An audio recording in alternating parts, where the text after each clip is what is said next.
ભરૂચ જિલ્લાના ઝઘડિયા ખાતે માત્ર 10 વર્ષની બાળકી સાથે આરોપી આચરેલા દુષ્કર્મના વિરોધમાં જયેન્દ્રપુરી આર્ટ્સ એન્ડ સાયન્સ કોલેજના 500 જેટલા વિદ્યાર્થીઓએ રેલી સ્વરૂપે જિલ્લા કલેક્ટરને આવેદનપત્ર આપી આરોપીઓને ફાંસીની સજાની માંગ કરી હતી। જિલ્લાના ઝઘડિયા જીઆઈડીસીમાં માત્ર 10 વર્ષની બાળકી સાથે તેના જે પાડોશીએ ક્રૂરતાપૂર્વક દુષ્કર્મ આચરતા તેની હાલત ગંભીર બનતા વડોદરામાં સારવાર હેઠળ ખસેડવામાં આવી હતી। 8 દિવસની સારવાર બાદ બાળકીએ આખરી શ્વાસ લીધો હતો। બાળકીના મોતના સમાચાર મળતા જ ભરૂચ સહિત સમગ્ર દેશમાં આરોપી વિરુદ્ધ લોકોમાં આક્રોશ ફેલાયો છે, જેના માટે લોકો વિરોધ નોંધાવી આરોપીને ફાંસીની સજાની માંગ કરી રહ્યા છે। ત્યારે ભરૂચના જયેન્દ્રપુરી આર્ટ્સ એન્ડ સાયન્સ કોલેજના અંદાજિત 500 જેટલા વિદ્યાર્થી અને વિદ્યાર્થીઓને કોલેજથી રેલી સ્વરૂપે કલેક્ટર કચેરી ખાતે પહોંચી સૂત્રોચ્ચાર કરી આરોપીને ફાંસીની સજાની માંગ કરી હતી। આ ઉપરાંત વિદ્યાર્થીનીઓએ અંદાજિત 500 જેટલા પત્રો લખી કલેક્ટરને સોંપ્યા હતા। વિદ્યાર્થીઓએ બાળકી માટે 2 મિનિટ મૌન પાડી શ્રદ્ધાંજલિ અર્પણ કરી હતી।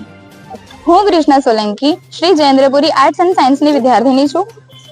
અત્યારે 16 તારીખે બનેલી જે 10 વર્ષની બાળકી પર દુષ્કર્મ કરવામાં આવી છે અને બલાત્કાર કરવામાં આવ્યો છે, તેમાં જે ગુનેગાર છે એને ફાંસીની સજા કરવામાં આવે એવી મારી અપીલ છે। અમે શ્રી જયેન્દ્રપુરી આર્ટ્સ એન્ડ સાયન્સના 500 થી વધારે વિદ્યાર્થીનીઓ તેમજ વિદ્યાર્થીઓ તેમજ અમારી કોલેજના ભાઈ લોકો અને એનએસએસ ટીમ અમે બધા અહીંયા એક અપીલ કરવા આવ્યા છે કે જે ગુનેગાર છે એને જલ્દી ફાંસીની સજા મળે, તેમજ અમે અમારા વિચારો તેમજ જે અમે કહેવા માંગીએ છીએ કલેક્ટરશ્રીને તે અમે કાગળમાં લખ્યું છે અને એ અમે તમને અપીલ આપવા માંગીએ છીએ કે જે 10 વર્ષની માસૂમ બાળકી જેને આપણે સ્ત્રીઓને આપણે માતાનો સન્માન આપીએ છીએ તેને તેવી જ બાળકીઓ સાથે આજે આવું થઈ રહ્યું છે।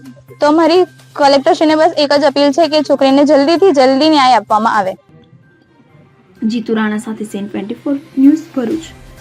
હવે જુઓ દેશ દુનિયાની તમામ ખબરો તમારી આંગળીના ટેરવે। ઉઠાવો મોબાઈલ અને ગૂગલ પ્લે સ્ટોર પરથી ડાઉનલોડ કરો અમારી CN24 ન્યૂઝ મોબાઈલ એપ।